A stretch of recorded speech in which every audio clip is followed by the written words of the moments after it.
While in many European countries, rentership is highly common, homeownership has long been a staple of what it means to be Canadian. Indeed, it is the basis upon which thousands of European settlers flocked here hundreds of years ago to establish a better life. Due to ever increasing cost of living across the board, the idea of owning a home has become almost a sort of cruel joke among young Canadians. Hi, I'm Arthur Felker, a biological sciences student at the University of Calgary. This is my submission to the FurnacePrices.ca Voice of the Future Scholarship. And though there are many issues that weigh on young Canadians, such as mental health and identity issues or the imminent threat of climate change, it can be difficult to concentrate on these global problems when one cannot even afford basic needs like food and shelter to support themselves. I'll begin with the cost of housing. Due to rapidly increasing population and many factors limiting the supply, housing prices in Canada are at all-time highs, with the benchmark home price in Alberta having raised almost 10% in the last year to $513,000. This puts a strain on young Canadians who hope to one day own a home in the very place they grew up.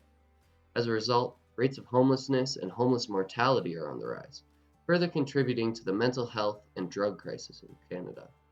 But it's not just housing prices that have increased. Cost of living has increased in other areas like groceries, utilities, and transportation. Grocery prices have risen by 6% since 2023, 10% the year before that, and almost 30% in the last 5 years, and wages have not gone up accordingly, causing mental health impacts among our most vulnerable, who simply cannot afford to eat. This means that many will not have the luxury to eat sustainably sourced food, which will only exacerbate global warming-induced climate change and further contribute to mental health issues.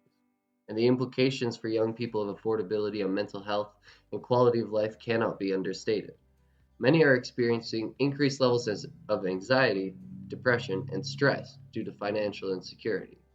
The constant worry about making ends meet can be overwhelming and isolating, and it is clearly not just an economic issue, but a human one. Young people today are being forced to make concessions such as living with their parents for longer or foregoing the idea of home ownership entirely. Despite these challenges, I believe there is hope. Through thoughtful governance, collective effort, and by supporting our nation's most vulnerable, I believe that the affordability crisis of Canada need not define this generation's transition into adulthood.